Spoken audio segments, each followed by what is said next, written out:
देश में जितने भी कट्टरपंथी हैं, जितने भी सीएए के विरोध करने वाले लोग हैं, एक ऐसा फरमान आया मोदी सरकार के तरफ से कि उनके पैरों के नीचे से जमीन खिसक जाएगी, वो गुस्से से लाल भी हो सकते हैं। जी हाँ, लेकिन उन हिंदुओं के लिए, उन सिखों के लिए, उन बौद्ध के लिए, उन ईसाइयों के लिए बहुत राहत की बड़ी खबर है, जो पाकिस्तान में कुचले जा रहे थे, जो बांग्लादेश में फूके जा रहे थे, जिन पर अफगानिस्तान में अत्याचार हो रहा था। जितने भी पाकिस्तान, बांग्लादेश, अफगानिस्तान में जो अल्पसंख्यक हैं, चाहे वो हिंदू हों, चाहे वो सिख हों, चाहे वो ईसाई हों, चाहे वो बौद्ध हों, मुसलमान छोड़ के वो ज़्यादातर जो भी हों, उनको भारत में पनाह मिलेगी। पहले ये था कि 2014 31 दिसंबर 2014 से पहले जितने भी ऐसे लोग हैं उनको भारत में रहने की छूट थी, लेकिन अब जो नया फरमान आया है, हजारों की तादाद में हजारों हिंदुओं के लिए ये बहुत बड़ी खुशखबरी है, जो जिनको पाकिस्तान में सताया जा रहा था, जिनकी बहन बेटियों के साथ पाकिस्तान में अत्याचार किया जा रहा था, जिनकी बहनें जा रही थी स्कूल पाकिस्तान में पढ़ने, उनके साथ गलत चीजें की जा रही थी, रेप का इल्जाम लग रहा था, तो वो हिंदू पाकिस्तान में करते क्या? उनको एक ही चीज दिखा, हिंदुस्तान। वो हिंदुस्तान में आकर अगर बस जाते हैं तो उनको कहीं ना कहीं उनके परिवार को हिफाजत मिलेगी। उन पर अत्याचार हुआ था, वो आ तो गए हिंदुस्तान में, लेकिन 2014 के बाद जितने भी लोग आए उनको परेशानी हो रही थी कानूनी रूप से, लेकिन गृह मंत्रालय ने एक ऐसा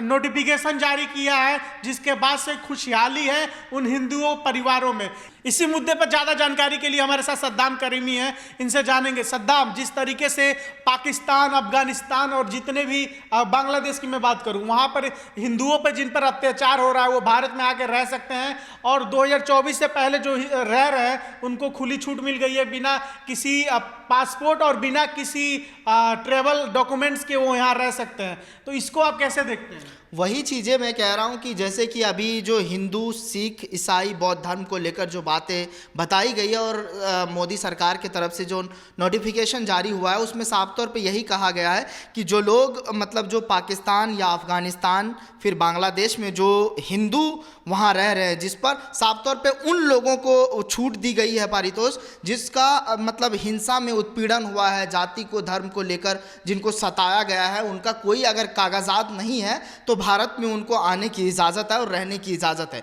दूसरी तरफ यह है कि उन लोगों का भी सोचना चाहिए। देखिए, एनआरसी सीए को लेकर देश भर में आंदोलन हुआ, अपने हक हकूक़ को लेकर बातें हुई और कहीं ना कहीं ये कहा गया कि हमारी नागरिकता जा रही है, लेकिन जो भी चीज़ें हो रही है इसको भी लेकर समझना होगा कि अगर एनआरसी सीए जब तक उन लोगों के खिलाफ नहीं है तो इतने देश भर में आंदोलन क्यों हुआ, इसको लेकर भी जिक्र होना चाहिए। मेरे हिसाब से एक सवाल उठता है कि सरकार ने बोला है कि सीए मतलब जो नोटिफिकेशन जारी हुआ है उसमें यह है कि 2024 से मुस्लिम का जिक्र नहीं, मुस्लिम का जिक्र की अलग बात है। तो आप अपने देश का हालात तो देखें, भूखमरी में देश कितने नंबर पर, 100 समथिंग नंबर पर भूखमरी में। तो ऐसे 2014 से पहले तो आर्थिक व्यवस्था ऐसे हालात में किसी और देश के, चाहे वो किसी भी जाति धर्म से आए, चाहे वो हिंदू हो चाहे बुद्ध हो, तो आप अपने देश के हालात को नहीं संभाल रहे हैं और दूसरे देश के लोगों को आप अपने यहाँ पनाह दे रहे हैं, ये कहाँ तक सही है?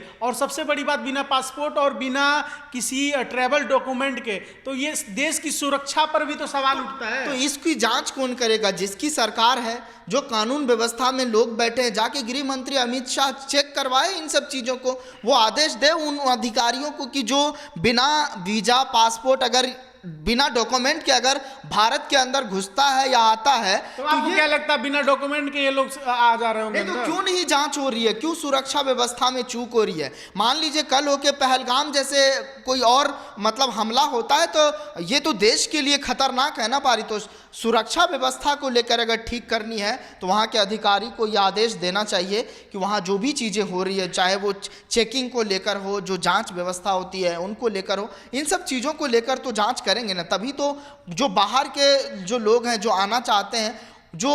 घुसपैठी शरणार्थी है, जो मान लीजिए कि यहाँ आकर के कुछ गलत मंसूबे पालते हैं, मान लीजिए भारत में अगर गलत मंसूबे तो पहलगाम में पाकिस्तान से आए या कहीं से आए, वो मुसलमान थे जिन्होंने धर्म देखकर गोलियां चलाई। ये हिंदू, ये बौद्ध, ये ईसाई ऐसा थोड़ी करेंगे। जो हमारे देश, जो पाकिस्तान में जिनको सताया, पाकिस्तान में अत्याचार हुआ, वो तो बस बच के वहाँ से डर के भारत में पनाह के लिए आ रहे हैं।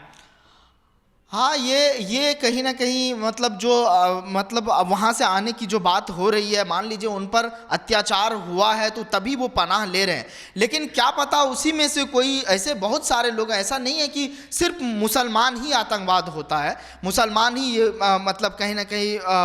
जो लोगों के दिमाग में बैठा है कि मुस्लिम नाम ही आतंकवाद क्यों होता है। लेकिन आप ये भी तो सोचिए कि जो चीज़ें गलत होती है, चाहे मान लीजिए धर्म पूछकर लोग, पहलगाम में धर्म पूछकर तो मारा गया था, मुसलमान का के देखने पे छोड़ दिया जा रहा था। तो यहाँ से आवाज़ भी तो ऐसे लोगों ने ही तो उठाया। उसके बाद से आपने देखा होगा मुंबई में जिस तरीके से हमला हुआ, कसाब की जो फौज थी वो भी तो सब वही थे। ठीक है, लेकिन ये सोचना गलत है। भारत के मुसलमान ऐसे गद्दारी तो नहीं कर सकते हैं। और उसके बाद जो भी चीज़ें हो रही है, CAA को लेकर जो नोटिफिकेशन जारी हुआ है, मान लीजिए कि अगर वहाँ से नाम बदल कर कोई आतंकवादी अगर घुसते हैं तो ये तो देश के लिए खतरा। और बहुत सारी ऐसी चीज़ें देखी गई है कि नाम बदल कर लोग जो है यहाँ पर वो हमला किए हैं, ऐसी कई सारी खबरें आई है। बिल्कुल, आप सद्दाम,